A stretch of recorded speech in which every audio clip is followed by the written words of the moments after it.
Bonjour à tous et bienvenue dans cette nouvelle vidéo, dans cette dernière vidéo de l'année 2023, dans laquelle nous allons parler de l'entreprise Pujula.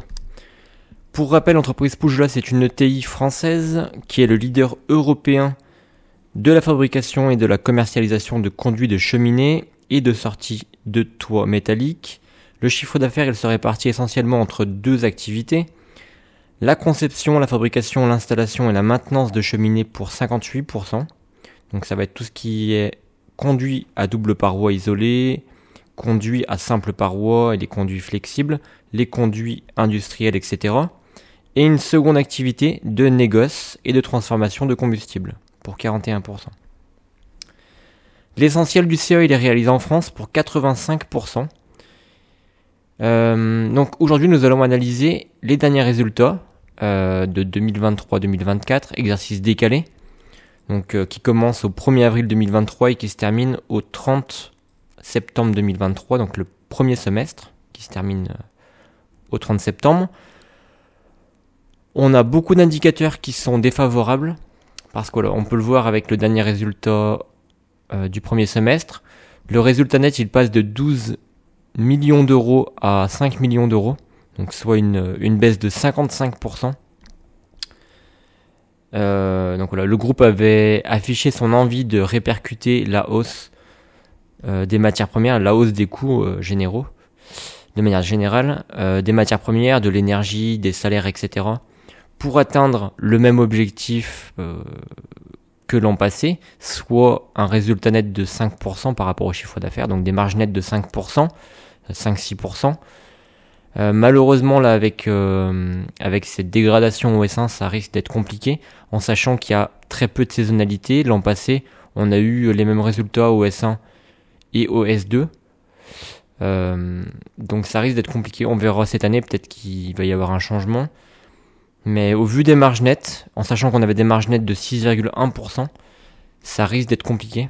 Alors on est plus aux alentours des 3% et voilà, donc peut-être qu'ils réussiront à réimpacter les hausses des coûts sur leur prix de vente. Donc ce qui est à noter également, alors la branche conduite cheminée et cheminée industrielle a connu une baisse sensible de ses volumes de vente sur le premier semestre, en raison notamment d'un mouvement de déstockage chez les clients et d'un ralentissement de la consommation. La branche elle voit sa rentabilité nettement baisser en raison d'un mix produit moins favorable, de prix des matières premières qui restent élevés et des coûts liés à la mise en œuvre des investissements destinés à augmenter la capacité de production et à améliorer la productivité. Donc les volumes ont très peu augmenté, on a une croissance du chiffre d'affaires qui est seulement de 4,1%. Et concernant le bois énergie, donc la seconde activité, la vente de granulés, elle a augmenté de 50%, donc ça c'est excellent.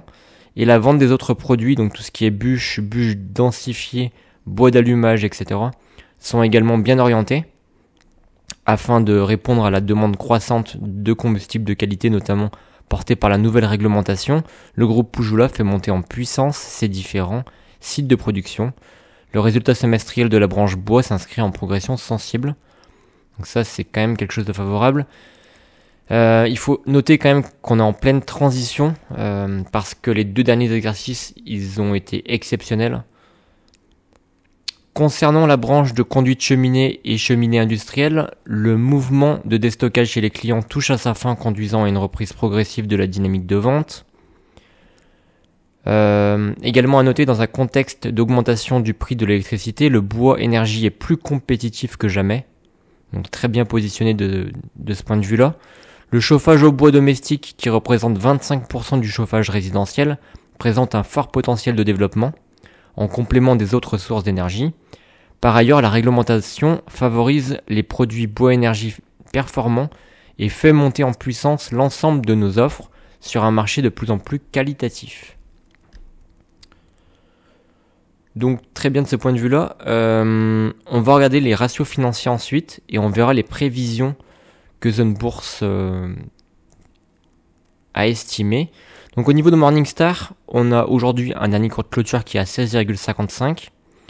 Les analystes l'estiment à 24 euros.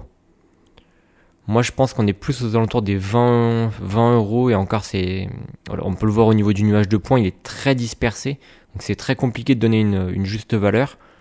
On a un price earning qui reste très faible par rapport au secteur à 7,4. Mais malheureusement, il y a plein d'autres indicateurs qui sont très défavorables. Déjà, comme on l'a vu, une hausse du chiffre d'affaires qui est seulement de 4%, ça reste très peu, c'est quasiment stable. Alors que le résultat net, il a complètement diminué. Là, on l'a vu au S1 encore, il a diminué de 55%, ça veut dire que les marges nettes ont diminué de 55%, en sachant que le CA il est quasiment stable. On peut dire que les marges nettes ont diminué de moitié. On a un flux de trésorerie disponible qui est négatif. Donc en fait, voilà, elle a plus de trésorerie disponible, en sachant qu'elle va avoir, même à l'avenir, de nouveaux investissements conséquents, des capex de maintenance, mais aussi des capex pour réinvestir dans de nouveaux matériels, voire racheter des entités, etc. On a un cours sur trésorerie qui est relativement élevé, et voilà, pas de cours, un cours sur trésorerie, donc on parle de la trésorerie d'exploitation, qui est assez élevé, ça c'est négatif, de 29,6 contre 11,2, donc bien plus élevé que celui du secteur, donc ça reste négatif. Et un cours sur trésorerie, donc la trésorerie disponible, là, le flux de trésorerie disponible qui n'est pas présent parce qu'il est négatif. En sachant qu'elle verse un dividende qui reste croissant depuis 2020, c'est une bonne chose, tout en sachant qu'elle n'a pas de trésorerie, tout en sachant qu'elle va avoir de nouveaux investissements conséquents à réaliser, et tout en sachant que sa dette est de plus en plus importante. Donc je sais pas comment ça va se passer de ce point de vue-là. Et la dette est gérable, mais si on regarde par rapport à l'EBITDA, donc la dette sur capitaux propres, on est bien au niveau de la dette sur capitaux propres, on est à 1,03, donc c'est bien. Faut pas dépasser les 1,2, mais voilà, on est plutôt safe de ce côté-là. Par contre, la dette sur EBITDA, on est au-dessus de ce qu'il faudrait. En sachant que j'ai pris les l'EBITDA de l'an passé, par contre. J'ai pris les résultats de l'an passé. Voilà. Donc le résultat net, il diminue. Là, vraiment, on est sur les 12 derniers mois. On n'a pas encore le résultat de l'année complète. Mais le résultat net, voilà, il a diminué de 55%, de 12 millions à 5 millions. Ici, on peut voir qu'il diminue également. Des investissements de plus en plus conséquents. Une marge nette de 6,1 l'an passé qui devrait passer du coup, si on reste sur les mêmes valeurs, à 3%, tout en sachant qu'il n'y a pas de saisonnalité. Malgré l'activité, on pourrait penser qu'il y aurait une certaine saisonnalité, mais l'an passé, il y avait strictement rien. Donc je pense que la plupart des clients prévoient, essaient de faire des prévisions et font des stocks en fait. Donc quelle que soit la saison, ils font des stocks assez régulièrement.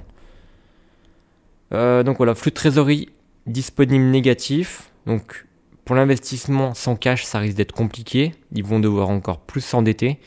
Au niveau de la dette, j'ai pas vu où est-ce qu'ils en étaient. Est-ce qu'ils remboursent correctement? Est-ce qu'ils roulent leur dette? Comment ça se passe exactement? Je me suis pas plus renseigné. Je referai un point lorsque l'exercice sera terminé. Mais voilà, pour l'instant, ça reste assez inquiétant. Moi, j'avais pas investi sur cette valeur parce que les marges nettes étaient relativement basses. On peut voir en 2019 et 2020 qu'elles étaient quasiment nulles. Donc le résultat net était quasiment nul.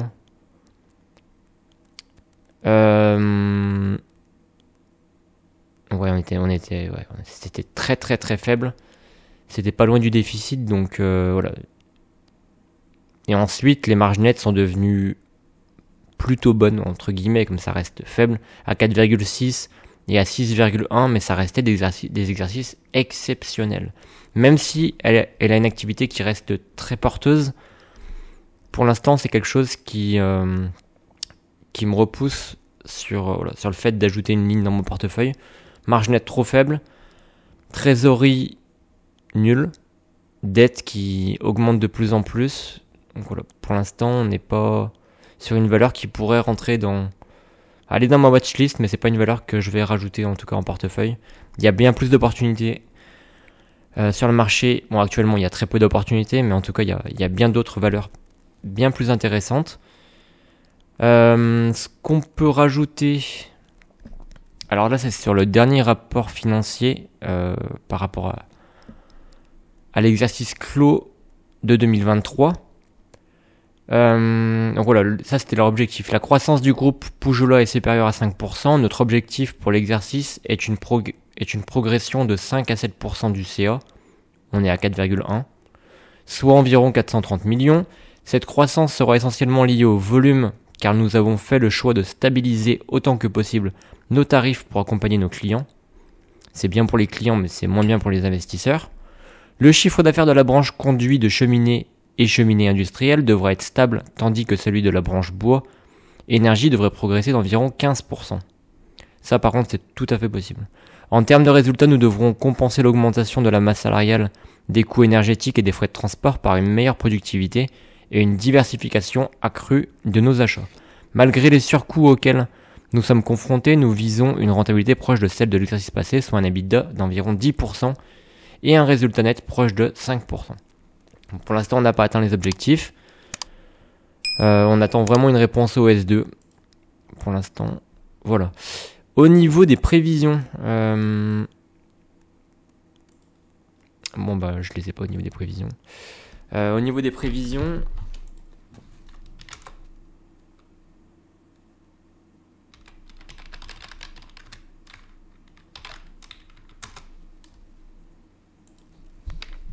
si on fait un tour sur une bourse,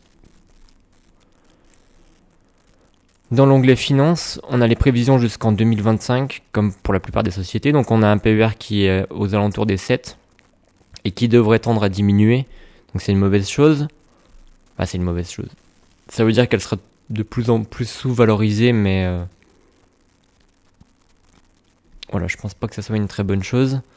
On a un nombre d'actions qui diminue. Donc j'ai vu qu'il y avait il me semble qu'il y a quelques rachats d'actions.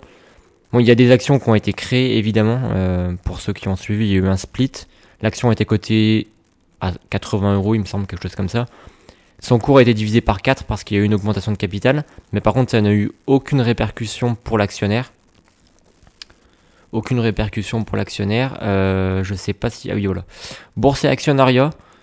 Donc il y a eu une augmentation de capital qui a été réalisée par la création de 5 877 000 nouvelles actions de même catégorie émises au pair et attribuées gratuitement aux actionnaires selon la parité suivante. Donc pour une action à vote double, 3 nouvelles actions à vote double. Donc en fait ça n'a strictement rien changé. Pour l'actionnaire, il n'y a pas eu de dilution. Donc c'est très bien. C'est vraiment ce que l'on souhaite pour n'importe quelle entité. Un chiffre d'affaires qui, par contre, selon leurs prévisions, devrait diminuer en 2024. Et le chiffre d'affaires, c'est quand même la base de tout. Donc si le chiffre d'affaires diminue, à moins qu'ils réussissent à augmenter leur marge nette drastiquement, ça risque d'être compliqué.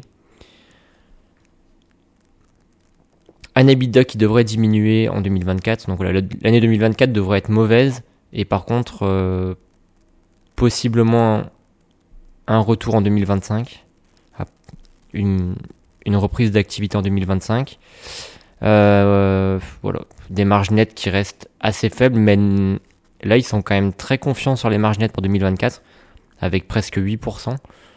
Alors que comme on l'a vu, on a eu au S1 une marge nette qui est passée de 6 à 3, concrètement. Et voilà ce qu'on peut voir, le free cash flow il est négatif, on en a déjà parlé. Et trésorerie nette nulle, même négative. Et voilà des capex qui devraient être de plus en plus élevés, ça c'est obligatoire hein, s'ils veulent investir dans de nouveaux matériels, dans de nouvelles infrastructures, ils sont obligés d'investir dans le capital. Et voilà, concrètement, c'est pas une action que je vais acheter. Ça reste une très belle valeur, c'est quand même un leader dans son domaine. Mais voilà, c'était tout pour cette vidéo. N'hésitez pas à me poser des questions en commentaire ou si vous avez des précisions ou un avis particulier par rapport à cette valeur. N'hésitez pas également à me contacter par email qui sera présent dans la description. Et je vous souhaite de bonnes fêtes de Noël et on se revoit en 2024.